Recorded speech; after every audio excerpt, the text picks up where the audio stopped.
Patrick, it's tough watching Tristan Thompson go to the line and act like he can shoot free throws there. We've seen this with DeAndre Jordan and Andre Drummond, and I know that it's being addressed. Right. But what would be a simple solution to make basketball look better, not have this moment in the game or games? The simplest solution would be to take the rule we now have in effect for the last 2 minutes of the game, which, by the way, was put into effect in 1978. So this notion guys got to make their free throws, that line was crossed, more than 30 years ago, of this sense that, that's part of the game, so therefore just let guys shoot free throws regardless of how bad they are. But so there was a decision made in 1978 that to change the rule for the last 2 minutes, where you automatically go to the line and take the ball out. If you're fouled, if there's an intentional foul away from the ball in the last 2 minutes, and you could take that rule and put it in place for the entire game. One thing I want to point out, and I acknowledge I was on the fence on making this change 2 years ago. Last summer, I said I was getting closer to thinking we needed to do something, but let's watch another season. And yet this season, it's up 2.5 times again off last season. The use of this technique is up 16 times in the last 5 years. But one thing worth pointing out, that even in terms of some of those players you just mentioned, like DeAndre Jordan and Dwight Howard, big men who are notoriously bad free throw shooters, roughly 2/3 of the free throws those guys still take involve plays around the ball. In other words, I think there's sometimes some confusion. Even you probably remember this when the expression hack-a-Shaq was originally coined. It had to do with fouling Shaq every time he touched the ball. Mm-hmm. It wasn't go chase Shaq to the opposite end of the floor and foul him when he has nothing to do with the play. It evolved to that.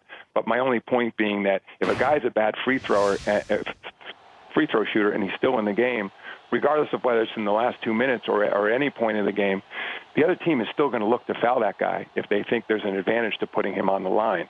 So you're still going to see that. What we'd love to do away with, or what I'd like to do away with, is that notion like we saw Tristan Thompson in the last game, that the technique Steve Kerr was using, where sending Barbosa down all the way to the other end of the court, waving his hands, look, I'm grabbing him, I'm fouling him. Mm-hmm. I'd say that was not a traditional part of the game. When the rule was changed in 1978, it had become part of the game in the last 2 minutes, and it was eradicated. But then smart coaches, analytics folks, others figured out there might be a benefit to using it at other points in the game, and that's what's happened. I now think that we need to make the change. It's just ugly. In terms of the argument that guys got to make their free throws, guys still will need to make their free throws. There's still an enormous incentive to need to make your free throws, because, again, if you're a bad free throw shooter, presumably the coach on the other team is still going to instruct players at certain key moments to try to foul that guy.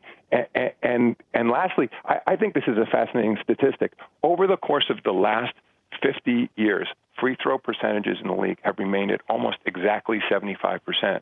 It's almost quite, counterintuitive. You would think, with all the great coaching techniques and analytics and new approaches to shooting, that somehow that free throw shooting would have gotten better over the years. And it's one of the few apples to apples comparisons you can make over time, because it's just a guy on a line with the basketball trying to shoot a free throw. And my only point in saying that is that we haven't, this notion guys just got to get better at shooting free throws actually isn't borne out by the data, that bad free throw shooters are going to be bad free throw shooters. And in a league of 420 players or so, you're always going to have some bad free throw shooters. And lastly, I get it, for some teams, there's no doubt if you don't have DeAndre Jordan, if you don't have Dwight Howard, if you don't have one of these guys who's a notoriously bad free throw shooter, your view is, I don't want to change the rule because I'm giving those teams an advantage. And I think that's the biggest obstacle to changing the rule, because teams understandably want to vote their self-interest. And I'd only say there that we've looked at it up and down. We've had all the analytics people look at it, and it's only a very slight advantage. I think if we take away the rule, it's only a slight advantage to those teams, because once again, those guys are still going to get fouled in key moments. They just have to be fouled when they're in the midst of a basketball play, as opposed to being on the other side of the floor.